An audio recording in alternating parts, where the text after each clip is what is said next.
Hi, എല്ലാവർക്കും മറ്റൊരു big Boss season 7 റിവ്യൂയിലേക്ക് സ്നേഹപൂർവ്വം സ്വാഗതം. അപ്പോൾ Bigg Boss season 7 first week ഏകദേശം തീർന്നിരിക്കുകയാണ്. ഓൾമോസ്റ്റ് അല്ല, തീർന്നിരിക്കുകയാണ്. അടുത്തത് എന്താണ് ലാലേട്ടൻ്റെ വരവിനെക്കുറിച്ചുള്ള ആകാംക്ഷാപൂർവ്വമായിരിക്കുന്ന പ്രേക്ഷകരും വീട്ടുകാരും.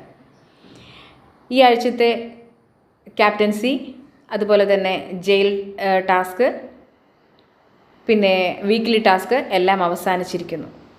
ഇന്ന് നടന്നത് അക്ബർ വളരെ പരിശ്രമത്തിലൂടെ തന്നെ വീട്ടിൽ ഫുഡ് ഭയങ്കര കുറവായിരുന്നു.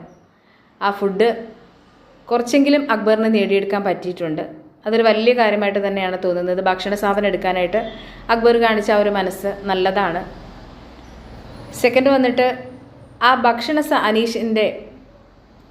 അനീഷ് സംസാരിച്ചൊരു കാര്യമാണ്, എത്ര വൈരാഗ്യം മനസ്സിലുണ്ടെങ്കിലും ഒരു മനുഷ്യന് ഭക്ഷണം കൊടുക്കരുതെന്ന് ആരും പറയില്ല, അല്ലേ?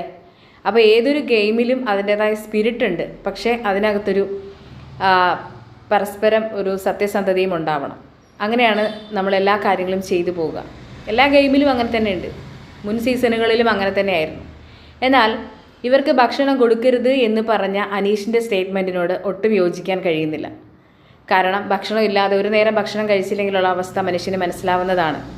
അത് മനസ്സിലാക്കാഞ്ഞിട്ടാണോ അതോ ഒരുപാട് സുഭിക്ഷമായിട്ട് ജീവിച്ചു വന്നതുകൊണ്ടാണോ എന്നറിയില്ല, അനീഷ് ആ സ്റ്റേറ്റ്മെൻറ്റ് അവിടെ ഇട്ടതിനോട് ഒട്ടും യോജിക്കാൻ കഴിഞ്ഞില്ല. അടുത്തതെന്ന് പറയുന്നത് ക്യാപ്റ്റൻസിയാണ്. ക്യാപ്റ്റൻസി ഷാനവാസിനെ തിരഞ്ഞെടുത്തിട്ടുണ്ട്.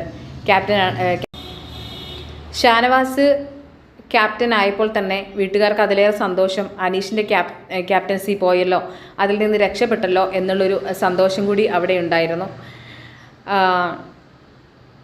ലാസ്റ്റ് വരുന്നത് ജയിലിലേക്ക് പോകുന്നവരെ തിരഞ്ഞെടുത്തു. അപ്പാനി, ശരത്തും അനുവുമാണ് ജയിലിലേക്ക് പോയിരിക്കുന്നത്. അപ്പാനി, ശരത്തും അനുവും നേരത്തെ മുതലേ ശത്രുക്കളാണ്. അനു പലവട്ടം പറഞ്ഞിട്ടുണ്ട് എനിക്ക് ശരത്തിനെ ഇഷ്ടമല്ല, ശരത്ത് അങ്ങനെയാണ് ഇങ്ങനെയാണെന്ന് പറഞ്ഞിട്ടുണ്ട്. എന്നാൽ അവരെ രണ്ടുപേരെയും ഒരുമിച്ച് ജയിലിലേക്ക് വിട്ടിട്ടുണ്ട്.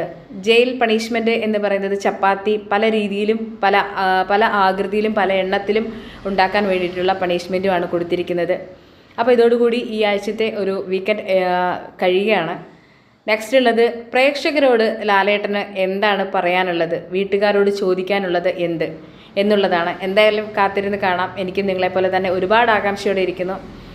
വീഡിയോ ഇഷ്ടപ്പെടുകയാണെങ്കിൽ നിങ്ങൾ ചാനൽ സബ്സ്ക്രൈബ് ചെയ്യാനും ലൈക്ക് ചെയ്യാനും കമൻറ്റ് ചെയ്യാനും മറക്കണ്ട. പോരട്ടെ നിങ്ങളുടെ വികാരങ്ങൾ. Thank you.